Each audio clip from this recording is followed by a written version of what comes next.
Welcome back to Mechanical DIY. My name's Az, and today I'm going to be showing you my new project car, which is going to be going up against the Golf GTI, which you've seen in the previous video.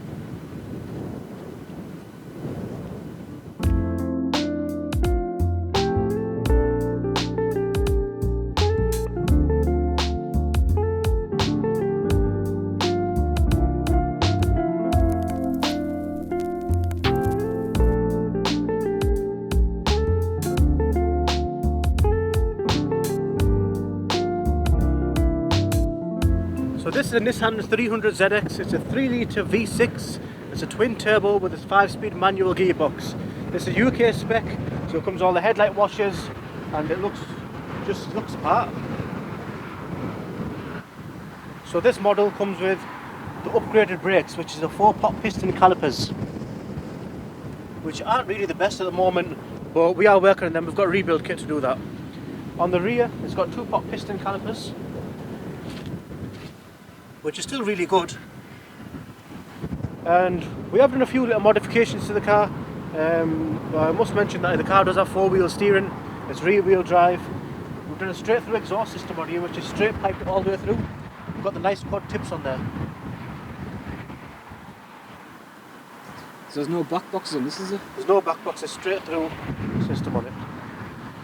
And we did change the rear lights on this car because the old ones were absolutely knackered. They were cracked, they were distorted, they were falling apart, and we just hazing up every single day really, so we just got rid of that. The old spoiler was absolutely knackered, it was full of water, and it's just the material that was made of, so we just put this aftermarket one, which does make it look really nice. We are looking to put a nice set of wheels on this car. I mean, something 18-inch staggered. If you do have any suggestions, just put them in the comment box below, and we will take a look at what you've got to offer us. I was going to say, it does need some new wheels. It definitely needs some new wheels, and it definitely needs some new tyres. What tyres are on this? It's just got a bunch of tyres. The front ones are Avons and the back ones are Nexon. Brilliant. How the grip? Not really very well. They are terrible. But I think the 4-wheel steering on this car did help it a lot. The grip in there with the tyres that we've got. Obviously this car, one thing I do love about it is the target top that it's got on it. So it's got the glass T-bars on it, which do come off, which I'll give you a little show of how it comes off right here. So you've got a little tiny latch in the bottom of here, which you do clip up. You pull the handle, and the roof is off. There you go, you've got an open top. And obviously that's the same on both sides. And to put it back on, it's just literally slot straight back in, drop down, pull the handle, locks it in place. We do need to do a few little bits on the car, like these trims on the side are missing. We've got a bit of fading going on here on these plastics. We've got a piece of rubber trim missing at the top. Well, broken, but Fully detached. we've got all them little bits and bobs at home, so to be honest with you, it's just an ongoing project really. So I mean, the only other thing I've really done to the car is we put a nice splitter on the front of it here. So that splitter does give it that aggressive look. I was going to say, it does look a lot meaner, looks a lot lower. Yeah, the splitter's just literally come out. Someone just made this design. It's called 8less Designs. So it's a new company which has just started making it, and obviously it looks fantastic.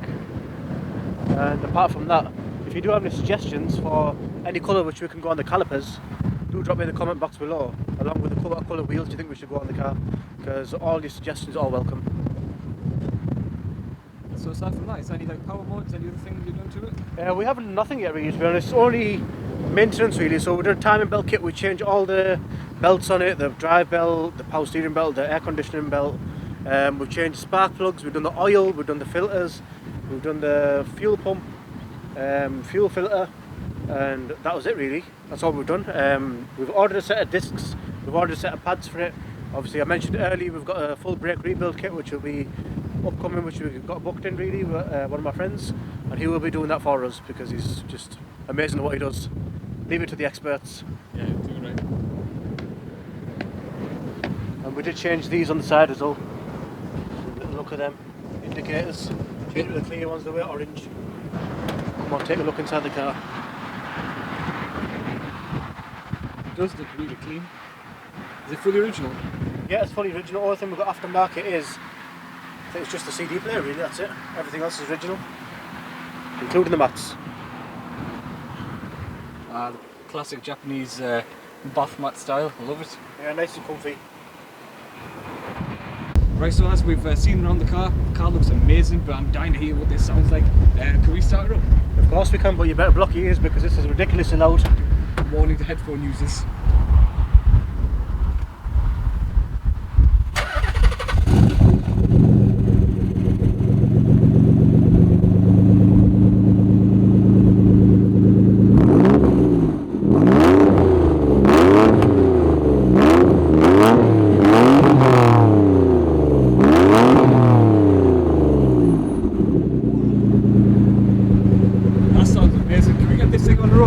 Yeah, of course we can jump in. Let's do it for a test drive. Let's do it. Right, so we're on the open road now. As driving, there's our little GoPro there. As this thing's really quiet while we're driving. It's actually not too bad for like a sports car. Should put the windows down and open up a bit. Let's do it. There we go.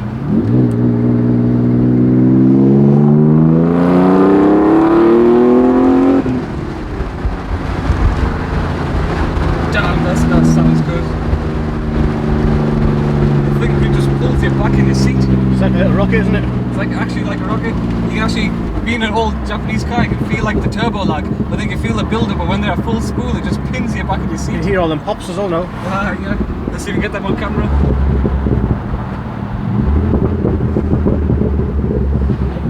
Damn, the thing just pops for days. So what's the thing like to drive? Feels amazing, nice and tight through the corners. The brakes seem a lot better the more we use them. They get embedded in a bit because the car's been parked for quite a bit, but obviously we are going to just take that precaution and just do them anyway, just for peace of mind really.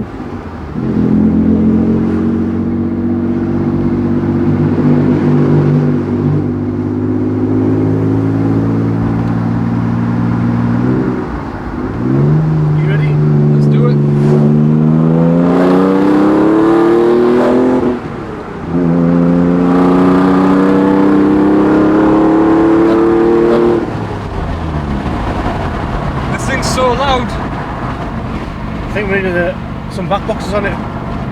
Some resonators would definitely do it good.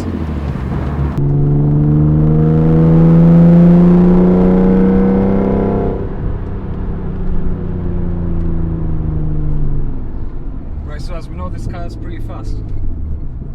What do you think, if once all the wheels and tyres are done and the brakes and everything are done, how is it going to compare to the Golf?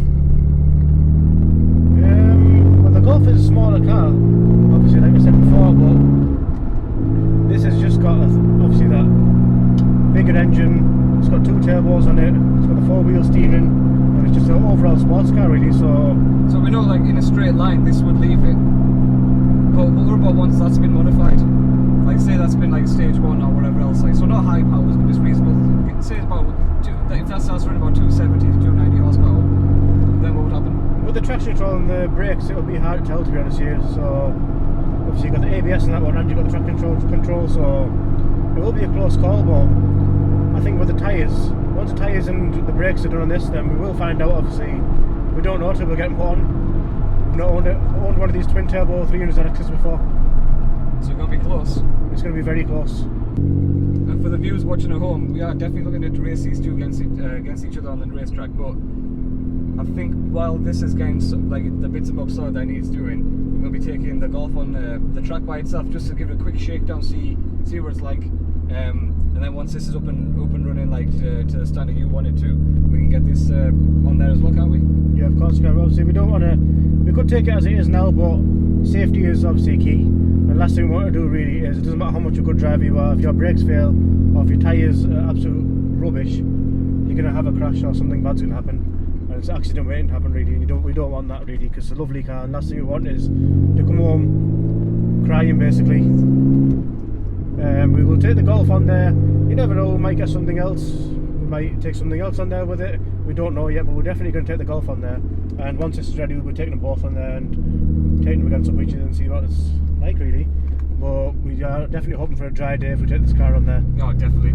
I can't imagine this in the way. Luckily today, our roads aren't too bad. A little bit damp in some places, but majority of them are dry. Can't imagine how this is going to be in the pouring rain, the typical British weather. When we first got it, we did have it out in the rain when we were on the way home, and It was a bit twitchy to be honest with you, but that could have been due to the tyres obviously, but we definitely get them The tyres sorted. being absolute garbage. They are garbage. It's starting to show slight signs of cracking stuff inside them now, and obviously we don't want that. That's why we're not really putting the car on the track really. So But we're not attacking these bends at we're not attacking these ludicrous bends. speeds. Well, these are straights, but once we eventually will get to a bend.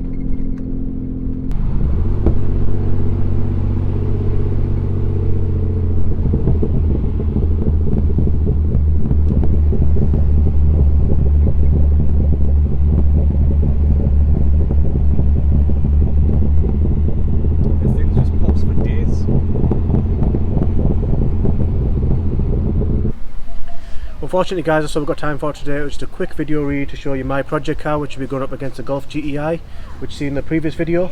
If you do have any suggestions or any thoughts, please drop them down in the comments below and we will definitely take all your comments on board. Don't forget to please like, share and subscribe, and we'll see you in the next video.